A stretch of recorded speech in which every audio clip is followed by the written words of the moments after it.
धन्यवाद. वक्रतुंड महाकाय सूर्यकोटि समप्रभा निर्विघ्नं कुरु मे देव सर्वकार्येषु सर्वदा. गणेशप्रिया योगिराजा समर्था महातापसी पूर्णवाद प्रणेता तया पावना पौर्णिमा पूर्णचंद्रा नमस्कार माझा सद्गुरु रामचंद्रा.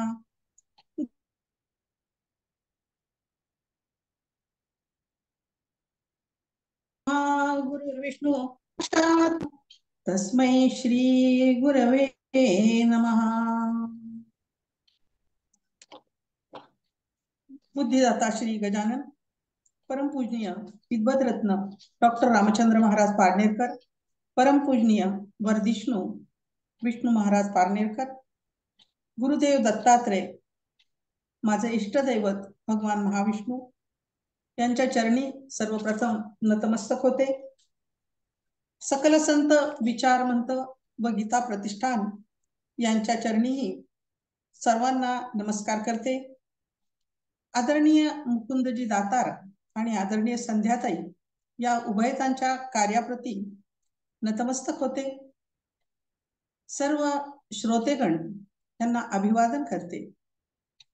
प्राचीन आणि अर्वाचीन संप्रदाय व त्यातील विविध कार्य समाजाभिमुख करण्यात आपण फार मोठे योगदान देत आहात. आपण बहुश्रुत असावे ही सकल संत विचार मंचाची संकल्पना यामधून अतिशय तळमळीनं पुढे येत आहे. मी स्वतः आता जसं सांगितलं तसं मी पूर्णवाद तत्वज्ञानाची उपासक असून या तत्वज्ञानाच्या आधारे विविधांगी अभ्यासातून बहुश्रुत असावे व आपले विशेषत्व काय आहे हे जाणून घ्यावे, हे समजून घेणे असते. त्यामुळे आज या व्यासपीठावरती जे कृष्णमूर्ती हा विषय मांडताना मला अभ्यास करण्यास आपण प्रवृत्त केले याबद्दल अतिशय समाधान होत आहे. पूर्णवाद हे एक वेद प्रामाण्याद्वारे प्रतिपादन केलेले तत्वज्ञान आहे. जे कृष्णमूर्ती हे एक व्यक्ती सापेक्षत्वात प्रतिपादित केलेली विचारधारा आहे. आपण जे काम करतो त्या सापेक्षत्वात इतर तत्वज्ञानाचा अभ्यास आपल्याला फार काही मोलाचे ज्ञान प्रदान करीत असतो. या अभ्यासासाठी मी जे कृष्णमूर्तींचे काही मराठी ग्रंथ, भावी जीवन असे 4 खंड आहेत त्यांचे, विश्वकोश, जीवन भाष्याचे पण त्यांचे काही खंड आहेत, त्यातले काही खंड मला प्राप्त झाले तेही, आणि गुगल फॉर्म या आधारे हे विचारधन मांडण्याचा या ठिकाणी प्रयत्न करते आहे. प्राचीन आणि अर्वाचीन संस्कृती जे कृष्णमूर्ती प्रतिष्ठान हा माझा आजचा विषय आहे. प्राचीन आणि अर्वाचीन संप्रदायांनी परंपरेने चालत आलेल्या रीती पुढे नेण्याचे मोठे योगदान दिलेले आहे. एक धर्म, अलग परंपरा अथवा विचारधारा मानणाऱ्या लोकांचा वर्ग म्हणजे संप्रदाय. धर्म आई वडिलांकडून प्राप्त होतो. धर्माचे काही संस्कार असतात. संप्रदाय काही लोक एकत्र येऊन समूह रूपाने तयार होतो. त्याचे नियम ते स्वतःच निर्धारित करतात. या व्यासपीठावरून अनेक जणांनी आपले अनमोल विचार ज्यावेळेला प्रगट केले त्यावेळेला संप्रदाय हा विषय अत्यंत म्हणजे अतिशय व्यवस्थितरित्या म्हणण्यापेक्षाही अतिशय आम्हाला समजेल या भाषेमध्ये संप्रदाय हा विषय समजावून सांगण्यात आला. त्यामुळे त्याविषयी अधिक भाष्य मी या ठिकाणी करणार नाही. पण संप्रदाय समजल्यामुळं स्वतःच्या विचाराशी आपण ठाम कसं राहावं ही गोष्ट मात्र या विचारातून प्रकर्षाने जाणवली, हे मला या ठिकाणी आवर्जून नमूद करावं वाटतं. आज जे कृष्णमूर्ती प्रतिष्ठान असा विषय आपण पाहणार आहोत. जे कृष्णमूर्ती ही विचारधारा या दृष्टिकोनातून मी विचारात घेतली आहे. त्यांनी कोणत्याही एका प्रचारासाठी स्वतःला प्रवाहित न करता व्यक्तीचे स्वातंत्र्य आणि व्यक्तीची उन्नती या दृष्टिकोनातून आपली विचारसरणी मांडलेली आहे. स्वतःच्या स्वतंत्र विचारामधून प्रत्येकाने आपली उन्नती करून घेण्याची एक रीती त्यांनी समजावलेली आहे. आध्यात्मिक उन्नती ही गुरुसंस्था किंवा धर्म यांचे मार्फत होत नसून आपल्या मनाचे व्यवहार तटस्थतेने पाहून आत्मनिरीक्षण व आत्मपरीक्षण या तत्वावर होऊ शकते, हा त्यांच्या तत्वज्ञानाचा गाभा आहे. जगामधील आज अनेक समस्या वाढत आहेत, आपण पाहत आहोत. हा विषय जे कृष्णमूर्तींच्या ज्यावेळेस लक्षात आला, त्यावेळेला अशा जगातील वाढणाऱ्या समस्येकडे लक्ष गेल्यावर नीतिवत्ता आचरण व संपूर्ण जीवन प्रक्रियेच्या बोधातून उत्पन्न होणारी कृती याची गरज जाणून त्यांनी आपले विचार मांडलेले आहेत. आपण अनेक गोष्टींसह जीवनात सुधारणेचा विचार करतो, पण त्या कधीच संपत नाही. तसेच मूलभूत प्रश्नांची सोडवणूक करीतही नाही. आणि यासाठी परिवर्तन करता आले पाहिजे, आणि हे परिवर्तन शिक्षणाने होऊ शकते. ते वैचारिक पातळीवर नसून आंतरिक पातळीवर हवे. परिवर्तन ही काळाला जाणून घेण्याची रीत आहे. केवळ माहिती म्हणजे ज्ञान नसून चौकसपणाने शोध घेणे आणि स्वतंत्रपणाने विचार करणे ही रीत जर विद्यार्थी दशेत आकलन झाली तर अंतस्थ प्रेरणा आणि हेतू समजावून घेता येतात. प्रत्येक व्यक्तीचा विकास होणे आणि त्याला त्याच्या उच्चतम सामर्थ्याची जाणीव होणे यामुळे एक उत्तम समाजाची निर्मिती होते. मनाचा विकास करण्यासाठी व्यावहारिक पातळीवर ज्ञानाची आवश्यकता असते, पण ज्ञान हेच अंतिम साध्य या स्वरूपात मात्र त्याची आवश्यकता नसते. मनाच्या फक्त उथळ स्तराला शिक्षण देणे एवढेच अपेक्षित नसून मनाच्या अप्रकट स्तराचा बोध झाला की मन संघर्षमुक्त होते आणि मगच नवीन प्रज्ञेचा उदय होतो. आपल्याला जाणीव आहे की मनावरती अनेक प्रकारचे अभ्यास आपण पाहतो, परंतु मग जे कृष्णमूर्ती यांनी जो मनाच्या संदर्भामध्ये अभ्यास केला तो कसा आहे आणि तो त्यांनी विशेषत्वाने केला आहे, हे त्यांचं या लेखामध्ये असणारं विशेषत्व. स्वातंत्र्यपूर्व काळात परदेशी अर्थात पाश्चिमात्य तत्वज्ञानाच्या सापेक्ष अभ्यास करणारे जे कृष्णमूर्ती हे एक अलौकिक व्यक्तिमत्व 19व्या शतकात उदयास आले. विवेकानंद, रवींद्रनाथ टागोर, महात्मा गांधी, लोकमान्य टिळक, स्वातंत्र्यवीर सावरकर अशा लोकोत्तर विभूतींचा हा काळ होता. अशा कालखंडात आपल्या अभिनव संकल्पना मांडून श्री कृष्णमूर्तींनी भारतीय तत्वज्ञानाला अनेक व्यासपीठावरून आपल्या विचारांचे आदान प्रदान केले. त्यांची एक विचारसरणी होती आणि ती विचारसरणी साकल्याने जर आपण पाहायचं ठरवलं तर त्याचं मी एक थोडस ब्रीफ केलेलं आहे की ते ब्रीफ काय आहे, त्या ब्रीफ मधून आपण त्यांचं चरित्र उलगडणार आहोत. आणि म्हणून प्रत्येक मनुष्याचा विकास होण्यासाठी त्यांनी काही विचार मांडलेले आहेत. विचार क्रमांक 1, प्रत्येक व्यक्तीचा विकास झाल्याने बरोबरीच्या व्यक्तींनी बनलेला समाज निर्माण होतो. नंबर 2, घर आणि शाळा मिळून शिक्षणाचे संयुक्त केंद्र बनले पाहिजे. नंबर 3, शरीर, मन, भावना हे सर्व मिळून संपूर्ण मनुष्य बनतो व हे तीनही सुसंवादात नसले तर संघर्ष अटळ असतो. अवधान, एकाग्रता यातून शांतीचा उगम होतो व अशी शांती नवनिर्मितीचे द्वार असते. नंबर 5, सिद्धांत व वास्तवता यामध्ये फरक असतो. सिद्धांत तात्पुरते एकत्र आणतात, पण वास्तवात मात्र मतपरिवर्तन, एखादी गोष्ट खात्रीने पटणे, मन वळविणे याची गरज असते. नंबर 6, सौंदर्य हा बोधाचा भाऊ आहे. सौंदर्य म्हणजे तुलना करण्याची गोष्ट नव्हे. आजच्या काळामध्ये ह्या विचाराची आपल्याला जाणीव अधिक प्रकर्षाने होत आहे.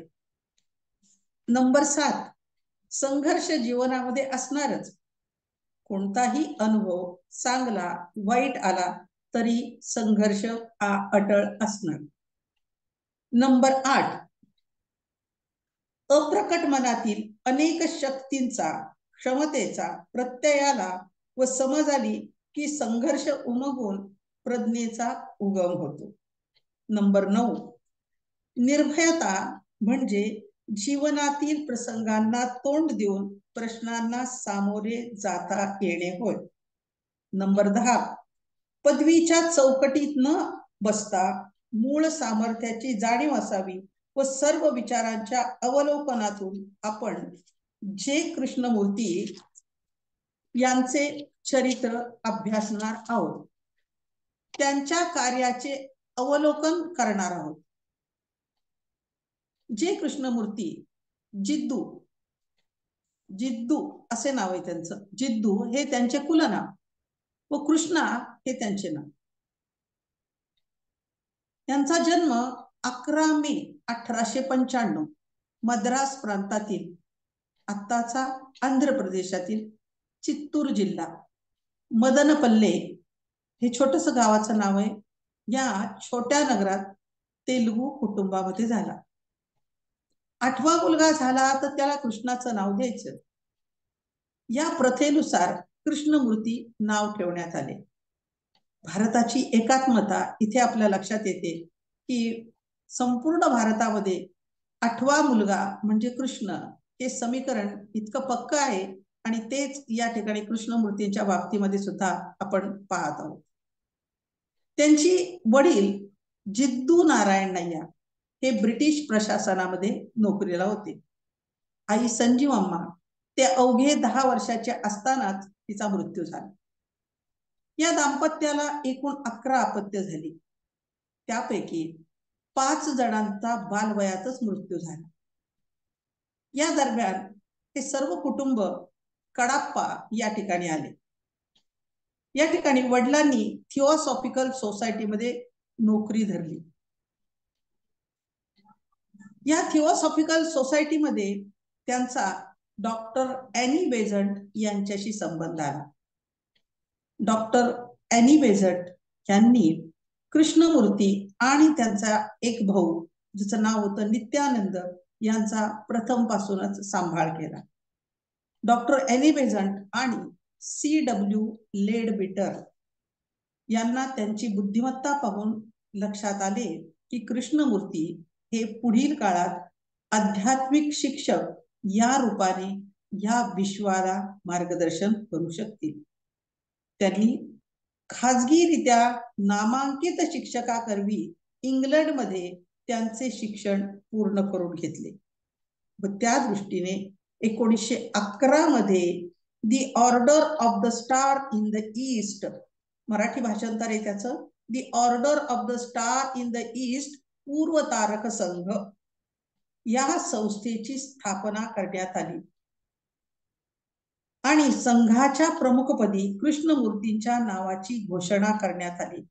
विचार करा, 1895 ते 1911 म्हणजे 26 वर्षाच्या वयामध्ये कृष्णमूर्तींनी केवढी मोठी झेप वैश्विक लेवलवरती घेतलेली आहे. अवघ्या 26व्या वर्षी एका मोठ्या संघटनेचं अध्यक्षपद त्यांना प्राप्त झालेलं आहे. त्याचबरोबर या दोघांनी असा विचार केला की कृष्णमूर्ती पुढील काळात विश्वगुरु पदावरून मार्गदर्शन करू शकतील, अशी त्या उभयतांची योजनाही होती. या दरम्यान कृष्णमूर्तींची स्वतंत्र विचारांची प्रवचने जगभर आयोजित होऊ लागली आणि त्यांची कीर्तीही सर्वत्र पसरली. आपल्या स्वतंत्र विचारातून कृष्णमूर्ती यांनी इसवी सन 1929 मध्ये जाहीर प्रवचनामधून order of the star in the east ही संस्था बरखास्त केली.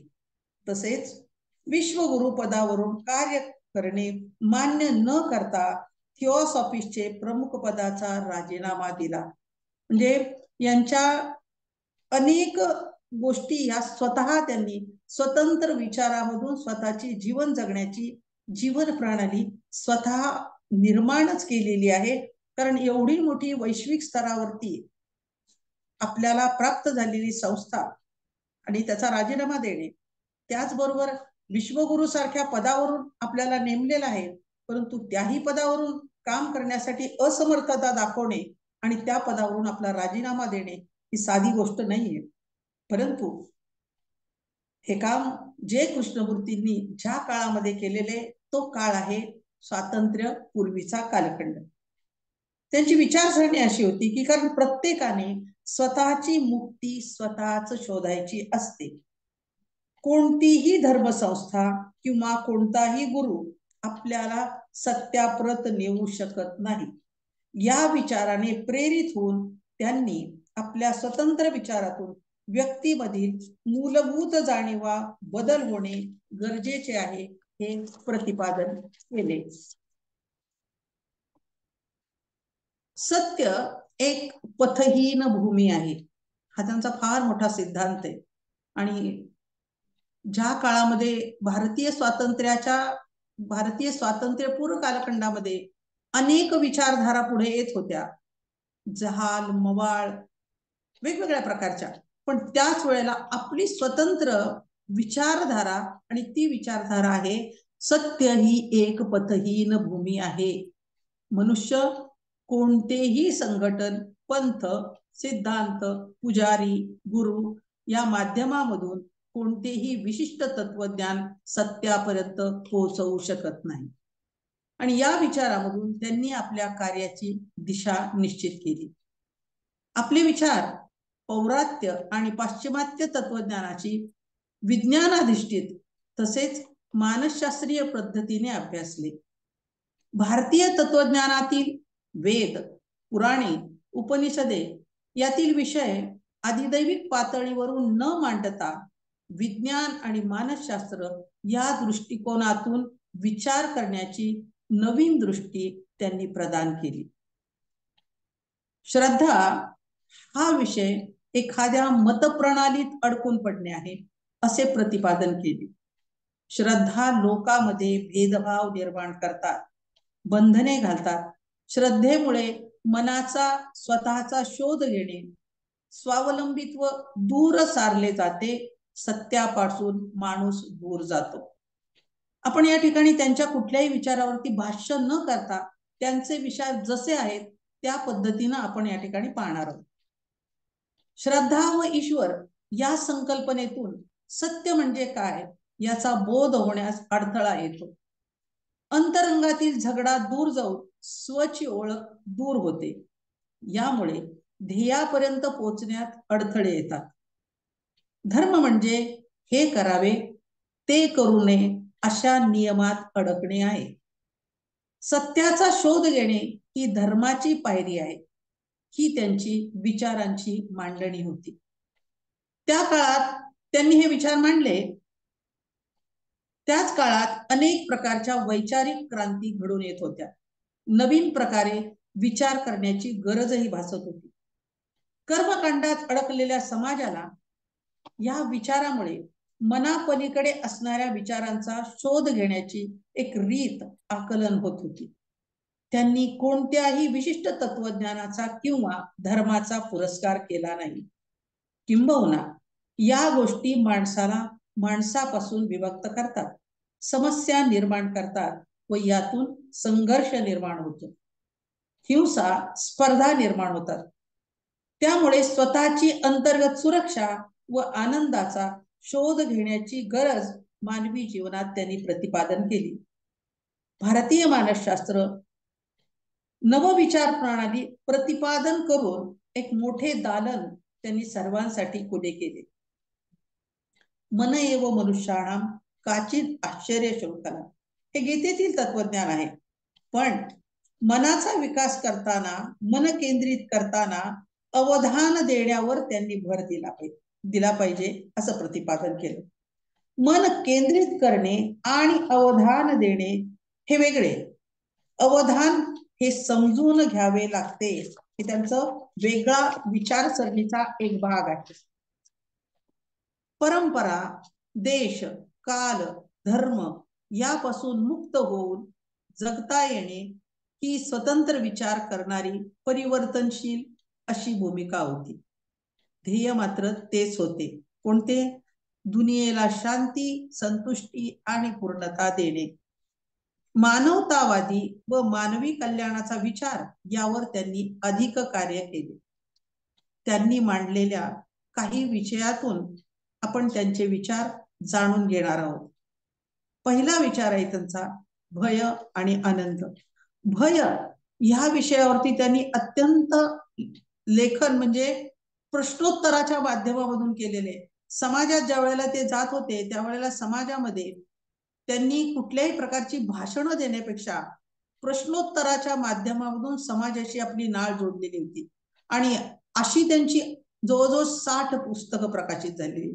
पण होतंय काय की त्यांचं वाङ्मय जे संपूर्णपणे आहे ते इंग्लिशमध्ये आहे. ट्रान्सलेटेड वाङ्मय जेवढं सापडतं ते आपल्यासाठी खूप कमी पडतं, परंतु मूळ जे वाङ्मय आहे त्यांचं किंवा मूळ विचारधारा ज्या आहेत त्या इंग्लिश सर्व पुस्तकांमधून त्यांनी अत्यंत सुंदर प्रकारे आपल्या समोर मांडलेले आहेत. पण आपल्याला जे आकलन होतंय त्यामुळे जे कृष्णपूर्तीपर्यंत पोहोचता आलं हेच आपलं खरं सांगायचं तर फार मोठं भाग्य आहे असं म्हणायला हरकत नाही. कारण एका नवीन विचारांनी त्यांनी त्या काळामध्ये मोठी क्रांतीच घडवून आणलेली आहे असं म्हणायला हरकत नाही. कारण आज आपल्याला ह्या विचारांबद्दल विशेष काही वाटणार नाही, पण ज्या वेळेला 1900चा कालखंड आहे आणि त्यावेळेला असणाऱ्या विचारांची जी एक रीत होती त्याच्यामध्ये बदल घडवून आणून समाजाला वेगळ्या मार्गाने नेण्याची जी गरज होती ती गरज कृष्णमूर्तींनी त्या काळामध्ये पूर्ण केलेली आहे. त्यामुळं त्यांचे विषय काय आहेत आपण थोडेसे जाणून. पहिला विषय त्यांचा भय आणि आनंद. भयाने मन विकृत होते, त्यामुळे ती सृजनशील आणि मुक्त नसते. उपक्रमशीलतेपासून वंचित होते, यामुळे भयाची जाणीव असणे अत्यंत महत्वाचे आहे. सॅम दियोगो येथे त्यांनी 1940 मध्ये दिलेल्या वक्तव्यात ते म्हणतात, भय हे कशाशी तरी संबंधित असते, ते स्वतःहून असत नाही. काल मला वेदना झाल्या, आज मला त्या नको आहेत. कालच्या वेदनांचा विचार उद्या वेदना असल्याचे भय निर्माण करणारा असतो आणि त्यामुळे विचार भयाला जन्म देतात, तसेच ते आनंदही निर्माण करतात. त्यामुळे भय समजणे जेवढे महत्वाचे तेवढाच आनंदही समजला पाहिजे. भय आणि आनंद एकाच नाण्याच्या दोन बाजू आहेत. इथे पुन्हा एकदा लक्षात घ्यावं लागेल की 19व्या शतकात पाश्चिमात्य विचारसरणी आणि वर्तनाचे मानसशास्त्र शैक्षणिक दृष्टिकोनातून समोर येत होते. कारण शिक्षणाचा नुकताच उदय होत होता आणि जे कृष्णमूर्तीचं शिक्षण इंग्लंडमध्ये झालेलं होतं, त्यामुळे जे कृष्णमूर्तींनी एका नवीन विचारामधून आपल्या संपूर्ण तत्वज्ञानाची मांडणी करायला सुरुवात केली होती की जी भारतीय तत्वज्ञानाशी मानसशास्त्रीय विचारांनी जोडली जात होती. त्यामुळे या नवीन विचारांनी लोक त्या काळामध्ये अत्यंत प्रभावित झालेले होते. नंबर 2चा विषय त्यांचा शिक्षण विषयक विचार. सगळ्यात मोठं जे कृष्णमूर्तींचं कार्य जर असेल तर शिक्षण विषयक विचारासंदर्भामध्ये. जे कृष्णमूर्ती यांची शिक्षण विषयक भूमिका समजावणारी अनेक पुस्तके आहेत. त्यांनी या क्षेत्रात आमूलाग्र क्रांती अपेक्षिलेली आहे. पहिला विषय त्यांचा शिक्षणाचा उद्देश काय असावा, तर शिक्षणाचा उद्देश चारित्र्य निर्माण करणे. नंबर 2, शिक्षणाचा उद्देश मन आणि आत्मा यांचा विकास करणे. नंबर 3, असत्य आणि अज्ञान दूर झाल्यास सत्य आकलन होऊन चारित्र्य घडेल. नंबर 4, शिक्षणाने विद्यार्थ्याला जीवनाशी सामना करण्याची ताकद मिळायला हवी, संघर्ष करण्याची तयारी हवी. नंबर 5, स्वतंत्र विचार करून तर्कशक्ती वाढवता आली पाहिजे. नंबर 6, सकारात्मक विचारसरणी शिक्षणाने आकलन होईल आणि त्यामुळे शुभ विचार मनामध्ये यायला सुरुवात होईल. नंबर 7, महत्वपूर्ण विचारांची दिशा, संवेदनशीलता, करुणा, सहानुभूती, साहस हे गुण विकसित करणे शिक्षणाने सहज शक्य होते. नंबर 8, विज्ञान ही कृती आहे. प्रयोगशीलता हा स्वभाव यामधून वाढीस लागेल. नंबर 9, मुलांना शाळेत निर्भय आणि सुरक्षित वाटणे ही महत्वाचे आहे. नंबर 10, भावनांचा मोकळेपणा, संवेदनशीलता यासाठी एकांत लोकांत दोन्हीही समजले पाहिजे. शिक्षण म्हणजे वस्तू, माणसे, निसर्ग यांच्याशी खरा संबंध शोधणे आहे.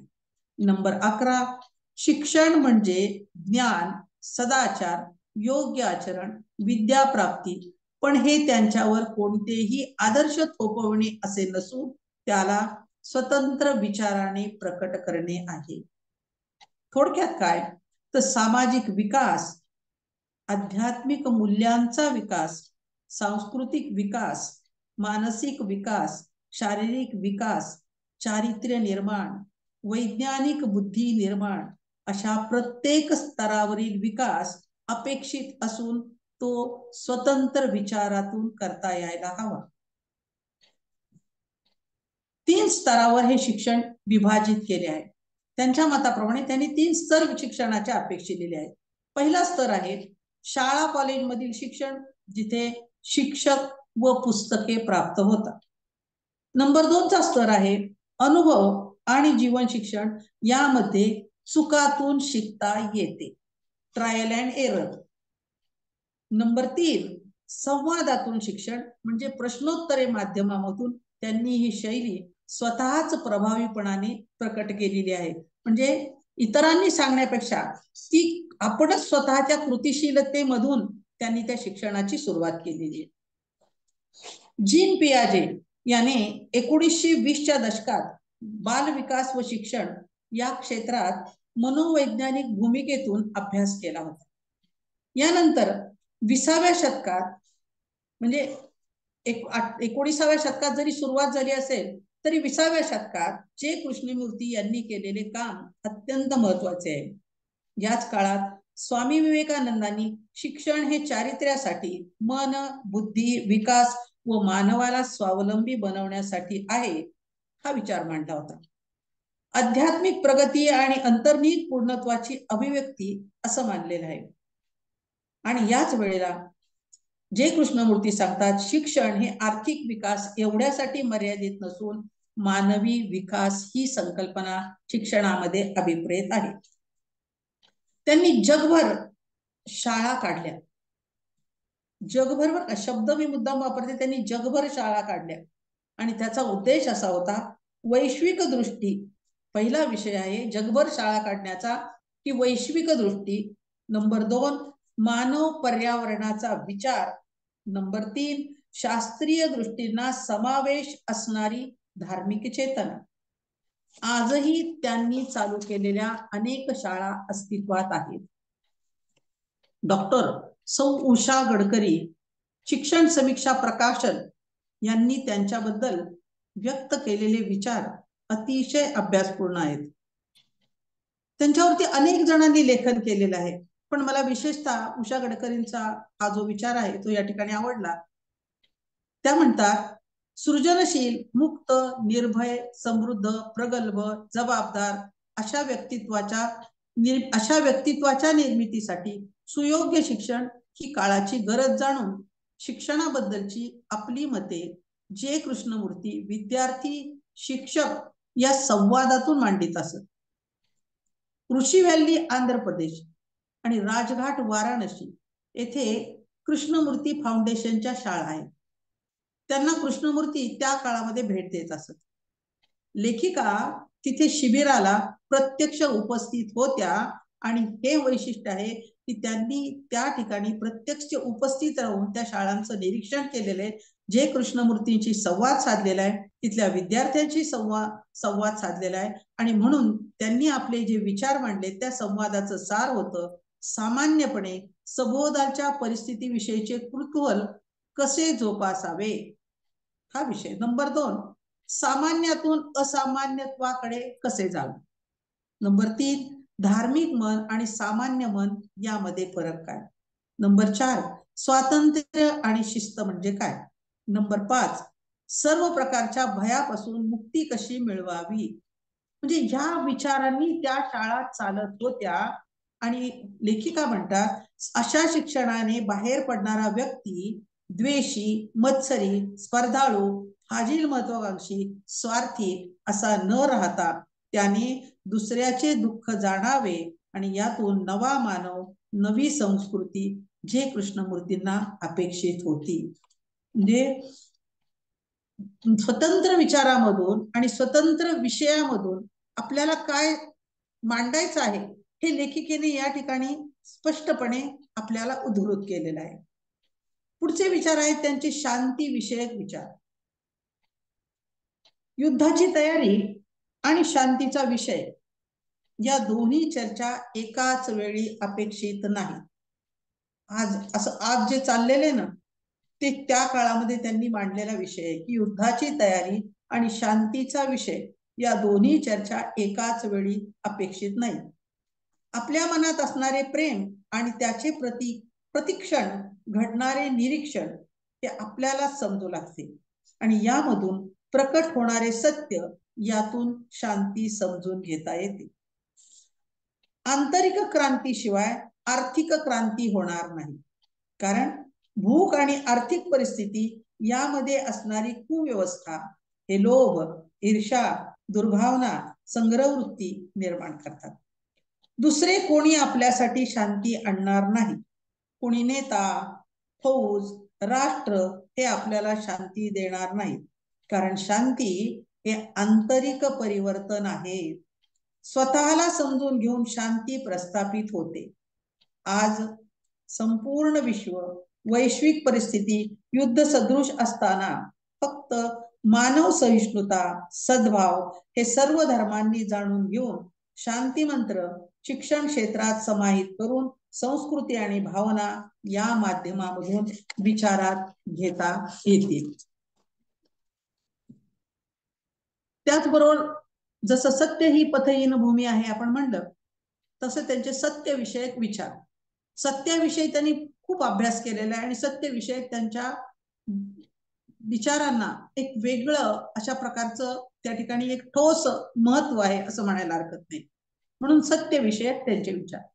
सत्य एक पथहीन भूमी आहे हा त्यांचा सिद्धांत आहे. यावरील त्यांचे सखोल चिंतन मानवी जीवनाचा विचार करून त्यांनी मांडलेले आहे. मानवी जीवन हा निरंतर झगडा आहे. त्यामध्ये दुःख, शोक, महत्वाकांक्षा, सुख सर्व काही आहे. या सर्वांमधून मनाची सारुप्यता साधणारी एक गोष्ट हवी असते आणि त्याला ईश्वर असं म्हणलं जातं. त्याला जोडल्याने आपण फार महत्वाचे आहोत असे वाटते. ही सारुप्य भावना स्वविस्ताराची प्रक्रिया जरूर असेल, पण ती स्वची मीपणाची धडपड असते आणि या स्वला अविनाशी असं काहीतरी हवं असतं. म्हणून ईश्वर नित्य आहे किंवा सत्य हे निरपेक्ष आहे असं म्हटलं जातं. पण मग सत्य काय आहे? ते अमूर्त आहे काय? ते अमूर्त आहे काय? पण सत्य ही एक गोष्ट अशी आहे की ज्याचा क्षणोक्षणी हर घडी प्रत्यय येत असतो. पण सत्य हे अनुभवाने साठवून ठेवता येणारी गोष्ट नाही. तर सत्याचा शोध आणि सत्याचा बोध प्रत्येक कृतीत, प्रत्येक विचारात, प्रत्येक भावनेत घ्यायचा असतो. मग ते कितीही क्षुल्लक असो. त्याचे अवलोकन प्रत्येक क्षणी करावयाचे असते. विचार संस्कारबद्ध व मर्यादित आहेत. याचा शोध लागणे म्हणजे सत्य होय. सत्य हे कालनिरपेक्ष असते. पण मला सत्य सापडले ते माझे आहे असे वाटल्यास ते सत्य राहत नाही. म्हणून सत्य निरपेक्ष किंवा कालविरहित असते. ते मनावर अवलंबून असते.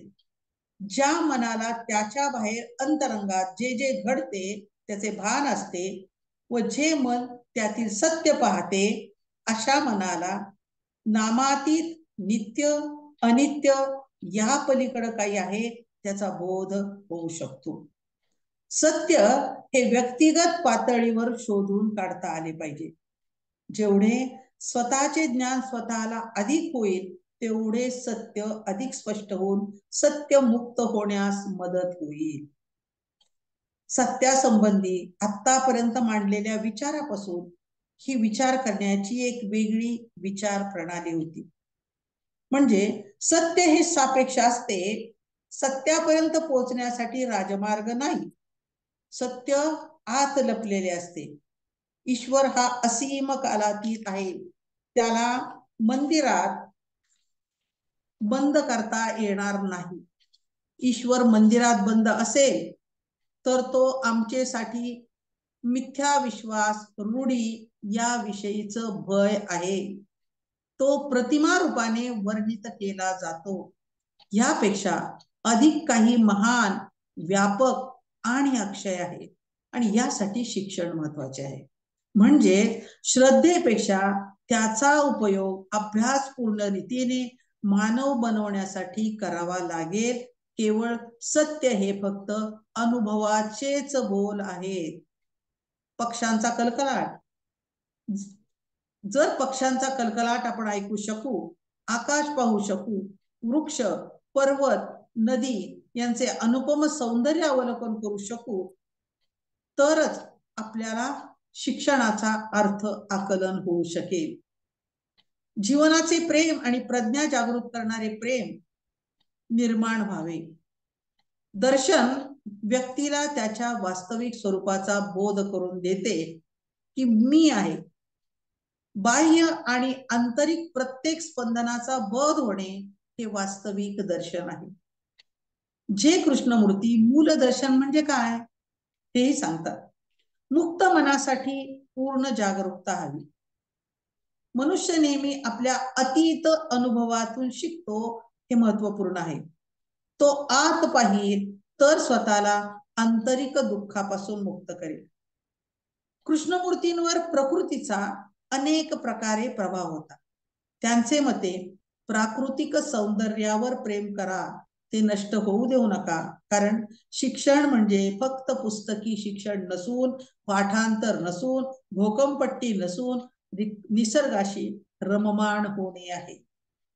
अगदी कोळ्या वयापासून मुलांना अशी सत्याच्या साकल्याची जाणीव होत राहिली तर त्यांच्या मनाच्या कक्षा रुंदावतील आणि हे जाणून ठिकठिकाणी निसर्ग संपन्न वातावरणात निवासी शाळा उभारण्यासाठी त्यांनी वेळोवेळी प्रोत्साहन दिलेलं आहे. आणि या शाळांचे अभ्यासक्रम व इतर उपक्रम यांचे आयोजन करताना शिक्षक आणि विद्यार्थी दोघांच्याही शोधक वृत्तीला वाव मिळेल याची त्यांनी विशेषत्वाने काळजी घेतलेली आहे. त्यांच्या निसर्ग विषयक संकल्पना या जे कृष्णमूर्तींनी वेगळ्या प्रकारे स्पष्ट केले आहेत. ते स्वतंत्र प्रकारे विचार करावयास स्वतः सर्वांना समजावीत असत. कुठल्याही संप्रदायाशिवाय आपले विचार प्रकट करताना त्यांनी प्रश्नोत्तरांच्या माध्यमामधून हा विचार कसा प्रकट केला हे लक्षात घेतले पाहिजे. त्यांना विचारलेला एक प्रश्न असा होता, ईश्वर म्हणजे काय? ईश्वर स्त्री आहे का ईश्वर पुरुष आहे का ते काही अलौकिक गुण आहे? ईश्वर सर्वत्र आहे काय? ईश्वराचा शोध लावण्याचा मार्ग कोणता? मी जसं आपल्याला सांगितलं की त्यांनी प्रश्नोत्तराच्या माध्यमामधून आपलं तत्वज्ञान सर्वदूर पोहोचवलेलं आहे. त्यामुळे अनेक ठिकाणी त्यांना अनेक प्रश्न विचारले जातात. त्यामध्ये हे 4-5 प्रश्न मी विशेषत्वाने या ठिकाणी पाहिलेले आहेत की ईश्वराबद्दल त्यांच्या संकल्पना काय होत्या. ईश्वराचा शोध हा जिज्ञासा शोधक वृत्तीतून घ्या. दुसरा कोणी सांगतो म्हणून ईश्वर आहे अथवा नाही हे मानणे योग्य नाही. सत्याचा शोध घेण्यासाठी आपले मन सतत मोकळे असले पाहिजे. इतरांना सांगितलेले वर्णन म्हणजे ईश्वर नव्हे. ईश्वराला पाहताना जी प्रतिमा समोर येईल ती प्रतिमा म्हणजेही ईश्वर नव्हे. म्हणजे तुमच्या स्वतंत्र विचाराने तुम्ही याचा शोध घेणे त्यांना अपेक्षित आहे. प्रत्येक देशात आपल्या रूढी, परंपरा, धार्मिक विचार प्रणाली याप्रमाणे ईश्वर मानला जातो. म्हणजेच विशिष्ट साच्यात संस्कारात हे मन स्वतंत्र राहणार नाही. शिक्षकांनी मुलांना विचार करायला प्रवृत्त करून प्रत्येक गोष्ट तपासून घ्यायला शिकवावं. सृजनशीलता, स्वतंत्र प्रज्ञा यामुळे हे समजू शकेल. ईश्वराचा शोध लावणे अवघड आणि क्लेशकारक आहे. मन हे कल्पनाशक्तीचा आकार धारण करते. मन शांत आणि स्थिर करणे अतिशय कठीण गोष्ट आहे, पण ही फार मोठी कला आहे. आणि जर हे त्या पातळीपर्यंत स्थिर करता आले तर ईश्वर म्हणता येईल अशी अनुभूती येऊ शकेल.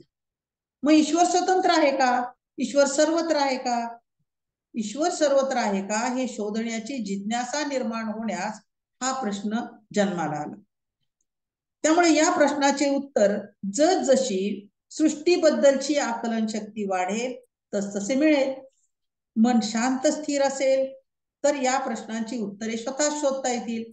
ईश्वर प्राप्तीसाठी ज्ञान आणि शिक्षण दोन्ही आवश्यक आहे. कृष्णमूर्ती ईश्वराच्या अस्तित्वाला अमान्य करीत होते का? यापेक्षा ते या अनुभूतीला विचारात बांधून घेऊ इच्छित नव्हते. त्यांच्या मते ईश्वर शब्द हा ईश्वर आहे. मंदिरातील प्रतिमा एवढे त्याचे स्वरूप नाही, तर ईश्वराच्या सत्याने गवसलेले रूपात ईश्वरत्व आहे आणि ईश्वराला जाणणं हे सहज नाही. बरेचदा कृष्णमूर्तींच्या अशा विचारातून प्रश्न करणारा भ्रमित होत असते, परंतु ते सांगतात ईश्वर हा शब्दच तुम्हाला भ्रमाकडे नेणारा असतो. ईश्वर हे नामरूप नाही, निराकार गुणहीन अशा ईश्वराची पूजा कशी? प्रत्येकाला आपल्या पसंतीप्रमाणे अनुभवाप्रमाणे स्वविचारातून ईश्वर आकलन करून घेणे हे गरजेचे आहे. त्यांच्या मते ईश्वराचा निषेध करीत नसून मी ईश्वराचा निषेध करीत नसून त्याची यथार्थता जाणून घेण्यासाठी मी तुम्हाला अवगत करतो. ते ध्यानाला मानित होते का? तर ध्यान हे कोणत्याही लक्ष्यापर्यंत पोहोचणारं साधन नाही. थोडा वेगळा विचार आहे पहा. ध्यान हे कोणत्याही लक्ष्यापर्यंत पोहोचणारं साधन नाही, त्याचा अंत नाही. ही एक कालगती आहे जिच्यामुळे आपण आत आणि बाहेर पाहू शकतो. ध्यान म्हणजे फक्त कुठल्याही विशिष्ट विषयाला केंद्रित करणे एवढे मर्यादित नसून खरे ध्यान जे विचारांचा अंत अर्थात ज्ञात गोष्टी काढून टाकून मन रिकामे करणे म्हणजे ध्यान असे म्हणलेले आहे.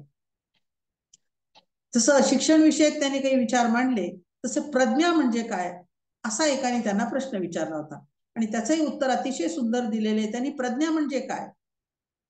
प्रज्ञा म्हणजे स्वतःच्या अंगभूत सामर्थ्य. प्रज्ञा म्हणजे स्वतःचे अंगभूत सामर्थ्य जाणणे हा प्रज्ञेचा विषय आहे. प्रज्ञा म्हणजे संपूर्ण जीवनाचा परामर्श घेण्याचे सामर्थ्य. एकाने प्रश्न विचारला, मग प्रज्ञावंत कसं व्हायचं?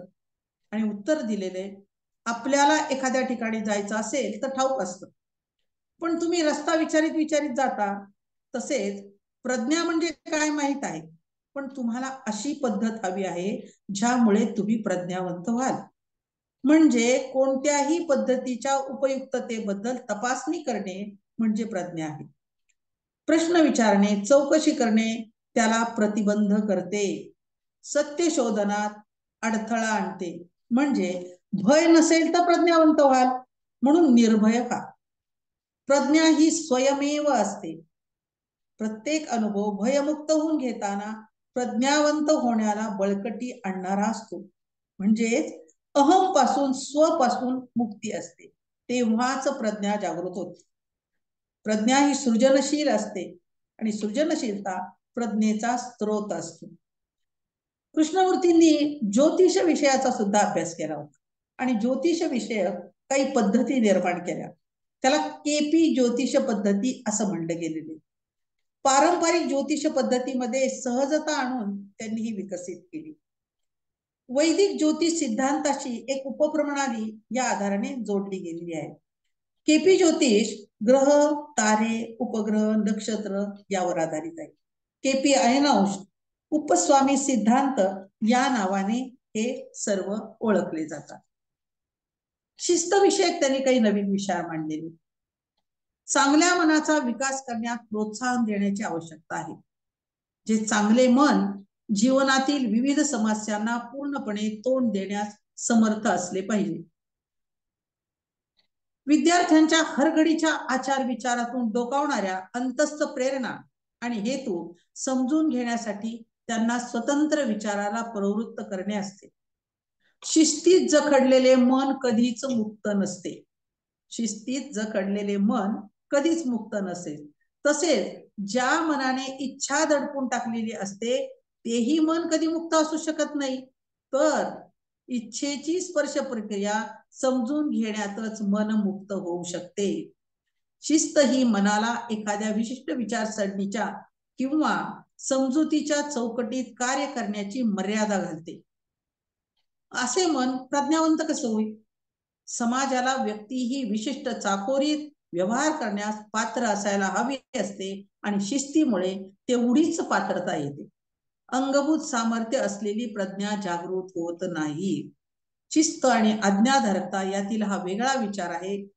म्हणतो स्मरणशक्ती वाढवण्याखेरीज मनाचा अन्य कोणताच विकास झाला नसेल तर असले मन आधुनिक इलेक्ट्रॉनिक संगणकासारखे असते आणि म्हणून मनुष्याचा संपूर्ण विकास त्याच्या उच्चतम सामर्थ्याचा प्रत्यय असतो. एकाने प्रश्न विचारलाय, स्वातंत्र्य म्हणजे काय आणि ते कसे प्राप्त होते? कृष्णमूर्ती म्हणतात, खरे स्वातंत्र्य ही काही प्राप्त करण्याची गोष्ट नाही, ते प्रज्ञेमधून उदयाला येते. बाजारात जाऊन स्वातंत्र्य खरेदी करता येणार नाही. पुस्तक वाचून व्याख्यान ऐकून तर मुळीच नाही. आणि त्यासाठी प्रज्ञाच जागृत हवी. आणि म्हणून महत्वाकांक्षा ह्या भयाच्या कारणांपैकी एक कारण आहे. हाही त्यांनी एक वेगळा विषय मांडलेला आहे. अजून एक प्रश्न त्यांना विचारलेला की प्रार्थना म्हणजे काय आणि प्रार्थना म्हणजे काय म्हणून सांगताना त्यांनी सांगितलंय की बहुतेक वेळा प्रार्थना म्हणजे केवळ अर्ज विनंती असते, मागणी असते. प्रार्थना म्हणजे दुःखात असताना प्रार्थना केली जाते. निराशेने ग्रस्त असताना लोक देवाकडे मदत मागतात, म्हणजे प्रार्थना अर्ज विनंती करतात. प्रार्थनेचे स्वरूप बदलेल पण याचना मागणी मात्र असतेच प्रार्थनेमध्ये. कृष्णमूर्ती म्हणतात, मी तुम्हाला प्रार्थना करा अथवा करू नये हे मुळीच सांगत नाही. तरी पण तुम्ही प्रार्थना कशासाठी करता ही जास्त ज्ञानाकरिता, शांतता करता असते का शांततेकरता याचा विचार करा. पण प्रार्थना ही आपण सदिच्छा प्रक्षेपित करणे, प्रेमाचे प्रक्षेपण करणे यासाठी करता आहात का? प्रार्थनेत देवाकडे जी मागणी करता ते मिळण्यावरही तुमचे समाधान होतच नाही, कारण तुम्ही पुन्हा पुन्हा पुन्हा पुन्हा मागणी करतात, म्हणजे त्याला प्रार्थना म्हणतात नाही. तुम्ही ईश्वराला मागता, मी दुःखी आहे, मला समाधान दे. थोडक्यात समाधान दे म्हणजे काय? माझा भाऊ परत दे, माझा मुलगा परत दे, मला श्रीमंत कर. म्हणजे हे मागण्याचं सातत्य जे आहे ते अखंड चालू असतो. आणि मग ह्याला प्रार्थना कसे म्हणतात तुम्ही? खरे मर्म आहे स्वतःचे ज्ञान करून घ्यावं लागेल. हे सत्य तुम्हाला मुक्त होण्यासाठी मदत करेल. त्यांनी अजूनही विषय मांडलेले आहेत की मृत्यू म्हणजे काय. पण मला असं वाटतं की आपण एवढा संपूर्ण विषय पूर्ण होऊ शकत नाहीये, त्यामुळं काही त्यांनी मृत्यू म्हणजे काय, जीवन म्हणजे काय हा अतिशय गुंतागुंतीचा प्रश्न सुद्धा त्यांनी मांडलेला आहे. आणि त्यावरती एक उत्तर दिले की जीवन म्हणजे काय हे शोधून काढता आलं तर मृत्यू म्हणजे काय हे समजू शकेल. मग दुःख कशाचं असतं? तर प्रेमाचा कोणी गेला तर दुःख असतं. मग आपण असं म्हणतो की मृत्यूचा जीवनाशी काही संबंध नाही. मृत्यूला जीवनापासून अलग पडतो, पण मृत्यू हा जीवनापासून अलग कसा असेल? जगणे ही प्रक्रिया मरणाचीच नाही काय? म्हणजे उद्याची भीती आणि सारं काही चालू राहणं यामध्ये अंतर कोणतं पडतं? म्हणजे उद्या जर आपण जगायचं आहे, नव्यानं जगायचं आहे असे प्रत्येकाला जर वाटत असेल तर तो भीतीने जगत असेल तर तो कसा जगतो? म्हणून मृत्यू हा जीवनापासून अलग नाही, जगणे ही मरणाचीच प्रक्रिया होय, म्हणून जीवन जगणे ही प्रक्रिया शोध घेणे व मृत्यू म्हणजे माहीत असलेल्या प्रत्येक गोष्टीचा शेवट. जीवन आणि मृत्यूची विभागणी करता येत नाही. शेवटचा प्रश्न त्यांनी विचारलेला आहे आता नंतर, की या ठिकाणी ते असामान्य तत्वज्ञानी होते, पण त्यांनी कुठलाही पंथ, राष्ट्रीयता, धर्म आणि निष्ठा ही दाखवलीच नाही. ते कोणत्याही परंपरेमध्ये पण अडकले नाही. त्यांचा उद्देश कोणत्याही अटीशिवाय मनाला विनाशकारी सीमेपासून मुक्त करणे हा होता. जवळजवळ 60 वर्ष त्यांनी प्रवास करून संवाद साधण्याचे विविध स्तरांमधून काम केले. त्यांचे कुठलेही घर नव्हते. कॅलिफोर्निया, इंग्लंड, फ्रान्स, भारत या ठिकाणी त्यांचे वास्तव्य नित्य होते. आपल्या भाषणातून त्यांनी लोकांना आत्मज्ञान प्राप्त करून स्वजीवनामध्ये बदल करायला सांगितले. त्यांची भाषणे संवाद रूपाने झालेली प्रश्नोत्तरे याची जवळजवळ 60 पुस्तके प्रकाशित झालेली आहेत. पंतप्रधान पंडित नेहरू, इंदिरा गांधी, राजगोपाल अशा अनेक मान्यवर लोकांशी त्यांचा संपर्क होता, चर्चाही होत होत्या. न्यूयॉर्क, फ्रान्स, इंग्लंड अशा अनेक देशात त्यांनी विविध विषयांच्या चर्चा केल्या. विशेषत्वाने त्यांच्यासाठी विचारला जाणारा नेहमीचा एक प्रश्न होता, आणि तो प्रश्न 1986 साल म्हणजे त्यांचा आयुष्य संपत आलेलं होतं आणि त्यावेळेला 1986 ला ते भारतामध्ये आले होते. त्यावेळेला त्यांना एक प्रश्न विचारण्यात आला होता की विज्ञान आणि तंत्रज्ञानातील प्रगतीचा मानव वंशावरती काय परिणाम होईल. आणि त्याचं उत्तर त्यांनी संदिग्ध दिलेले, पूर्ण दिलेलं नाही, पण मृत्यूला मी आमंत्रित करू इच्छित नाही असं त्यांनी त्या ठिकाणी सांगितलं. आणि त्यांनी अशा संदिग्ध उत्तरामधून ते काय सुचवत होते याबद्दल अवघड होतं समजून घेणं, आणि ते कुणालाही कळालं नाही. पण 17 फेब्रुवारी 1986 मद्रासमध्ये त्यांची प्राणज्योत मालवली. स्वादुपिंडाचा कर्करोग त्यांना झाला होता. मृत्यू पश्चात आपल्या सहकार्यांनी कृष्णमूर्तीचे प्रवक्ते किंवा वारसदार असल्याप्रमाणे वागू नये याबद्दल त्यांनी सर्वांना अवगत केले होते. आपली शिकवण कुणालाही कळाली नाही असंही त्यांनी सांगितलं होतं. आपल्यामध्ये असणारी अफाट ऊर्जा आपल्या सोबतच जाईल असंही त्यांनी भाकीत केलं होतं. पण शिकवण जर आपली जगले तर त्या ऊर्जेकडे लोक जाऊ शकतील असंही त्यांचं मत होतं. प्रत्येक विचारधारा त्या काळाला आपल्या प्रवाहाबरोबर नवीन विचार देते. तो विचार भविष्याला एक दिशा देणारा असतो. मानवीय दृष्टिकोन विकसित करून व्यक्ती विकासावर त्यांनी केलेले कार्य अतिशय अनमोल आहे. शैक्षणिक क्षेत्रात विद्यार्थी आंतरिक शक्तीला जागवणाऱ्या त्यांच्या विचारामुळे तरुण वर्ग त्यांच्याकडे नेहमीच आकर्षिला गेलेला आहे. अनेक विषयात अभ्यासपूर्ण मतं त्यांनी मांडली, तरीही मुख्य विषय सत्य एक पथहीन भूमी आहे. कोणत्याही संस्थेतून, विश्वासातून, तत्वातून, त्यागातून, मानसशास्त्र पद्धतीने माणूस तिथे पोहोचू शकत नाही, ही त्यांची मूलभूत शिकवण होती. मला आज या मंचावरती आमंत्रित केलं, परंतु प्रश्न असा होता की जे कृष्णमूर्ती अभ्यासताना मलाही अनेक विषय उलगडले आणि आनंद याचा झाला की मी आदरणीय संध्याताईंना विचारलं होतं की संध्याताई, मी तर पूर्णवाद तत्वज्ञानाचे अभ्यासक आहे आणि मग मी जे कृष्णमूर्ती विचार माझ्या विषयाशी संदर्भित नाहीयेत, मी कसे मांडू. आणि संध्याताईंनी मला एक सुंदर विषय सांगितला की तुम्ही जे कृष्णमूर्तींचा अभ्यास करा, तुमच्या तत्वज्ञानाचा अभ्यास तर तुम्ही करता, पण तुम्ही ह्या तत्वज्ञानाचा विचार करा आणि अभ्यास करा. अभ्यासासाठी एखादं तत्वज्ञान मांडायला अभ्यास करायला काय हरकत आहे. आणि मला अतिशय आनंद होतो की खरंच सकल संत विचारधारा यांनी अशा अनेक प्रकारच्या धारा आज समाजामध्ये प्रत्येक व्यक्तीपर्यंत पोहोचवताना मी कोण आहे हे समजण्यासाठी आपल्याला अनेक विचारांमधून आपल्याला स्वतःला जाणून घ्यावं लागेल, तेव्हाच आपल्याला आपला स्वतःचा विचार बळकट करता येतो.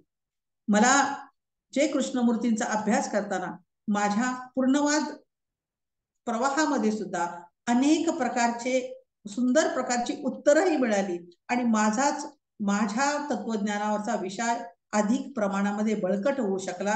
त्याबद्दल सर्व या विचार मंचचे मनपूर्वक आभार मानते. धन्यवाद.